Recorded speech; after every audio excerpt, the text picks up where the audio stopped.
Kakatapos lang maglino.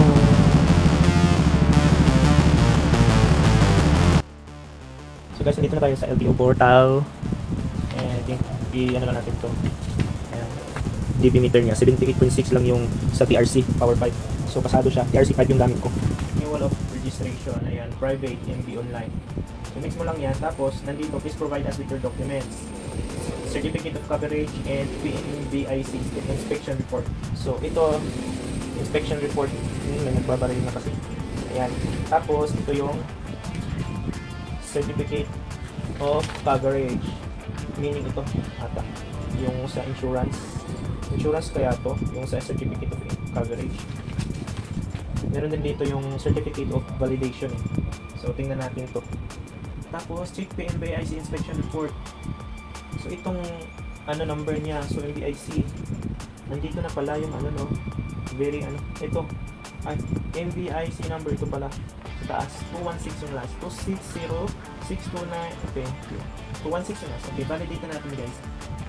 So ayun guys, tapos na natin ma-validate yung mga documents na ating nakuha sa emission test at insurance. So nakikita na ng system yung ating ginawa kanina. So finish na natin. Ayan, so ang gagawin ngayon is mag-proceed to payment na. Ayan, renewal of registration, so proceed to payment. Wait lang, writing natin yung payment natin guys. Ayan guys. So sa lahat, UPI, Visa, GCash, GrabPay, and Union Bank, lahat meron siyang convenience fee. So wala tayong magagawa kasi online yung ginawa natin. So meron siyang 60 pesos plus 2.24% sa pinurchase natin. So ang gagamitin ko ngayon is via ano na lang, GCash na lang kasi may laman naman yung GCash. So pindutin natin ng GCash. Then proceed to summary. Ayan, so nito GCash. So ito yung babayaran natin guys. So sa registration and legal search is 247.50 and 10 pesos plus convenience fee is 67.27. So ang total natin na babayaran is 324.77 guys. So submit na natin guys hanggang makapit tayo sa GCash. Ayan, e-payment disclaimer. Okay. Okay, when you accept ang condition proceed and establishment. Please pay until. Okay. Accept natin guys. So yan, nag-loading siya. Ayan, so via GCash guys. Agree lang natin to. Paano ba to? How it works? Okay. Ayan, I have already agree. Okay, tapos continue na tayo. Kung may QR, so i-scan lang natin yung QR guys. Nandito na yung GCash ko, nakabukas na. Ayan, so kita ba? Okay. So wait lang natin siya guys. Na mag-loading. Ayan, meron siyang QR code.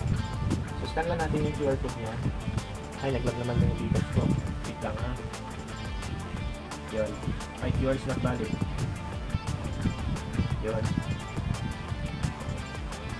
So ayun guys, redirect na siya. Tapos pay na tayo ng 324.77. Ayan, land transportation. Ayan. Nadi-detect na yung payment natin. Yun, transaction successful. So continue natin guys. Wow. Ayan, lumabas na yung ano guys. Transaction details natin. So transaction confirmation. Ayan, so done na tayo. Ito naman yung official receipt. So kailangan natin itong ipaprint guys.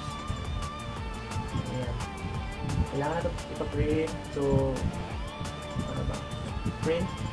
Tapos isave lang natin sa ating paano ba yung print? So save lang natin. So no.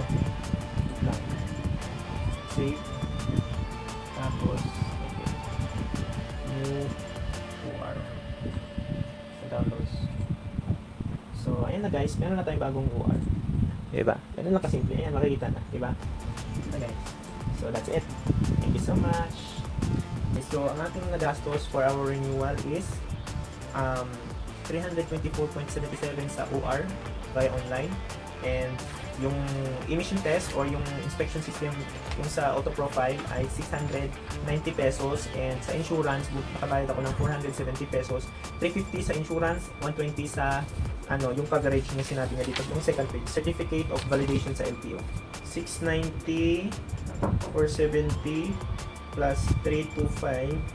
So, 1,485 yung ating nagastos para sa ating renewal ng ating motor. So, yun lamang guys. Kayang-kaya nyo yan. So, peace out.